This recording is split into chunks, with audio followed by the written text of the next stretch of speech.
In the heart of Jaipur, where the city walls blush a soft pink at sunset, a quiet artist named Ravi found his muse. Every evening, he'd settle into a small tea stall, sketchbook in hand, a silent observer of the life that flowed past him. He drew faces, hundreds of them, but one face kept reappearing on his pages, a constant presence in his quiet world. Her name was Meera.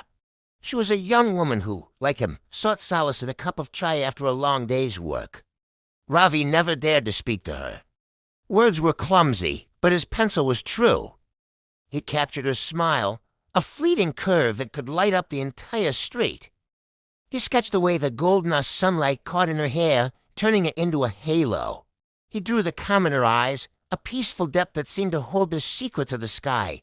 His sketchbook transformed into a secret diary, a silent testament to his growing admiration, each page a whispered compliment he could never voice aloud.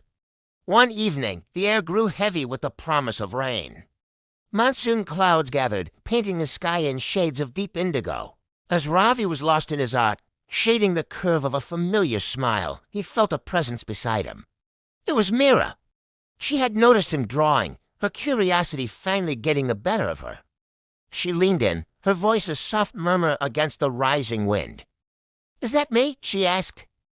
Ravi froze. His heart hammered against his ribs, and his pencil trembled, leaving a faint, jagged line on the paper.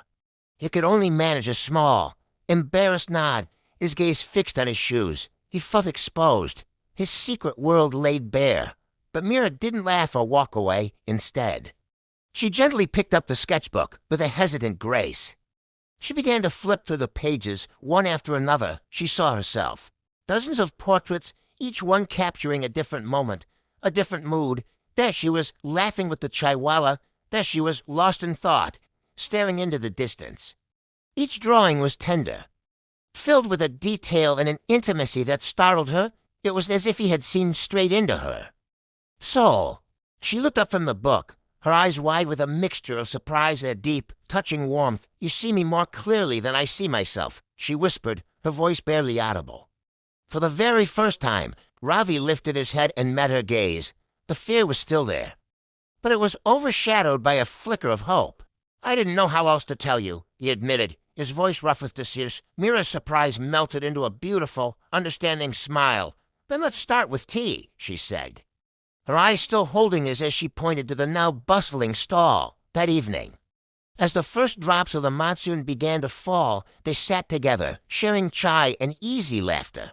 The rain washed the dust from the streets, making the world feel fresh and new. The sketches were no longer silent. They had spoken for him, a language of love and quiet observation.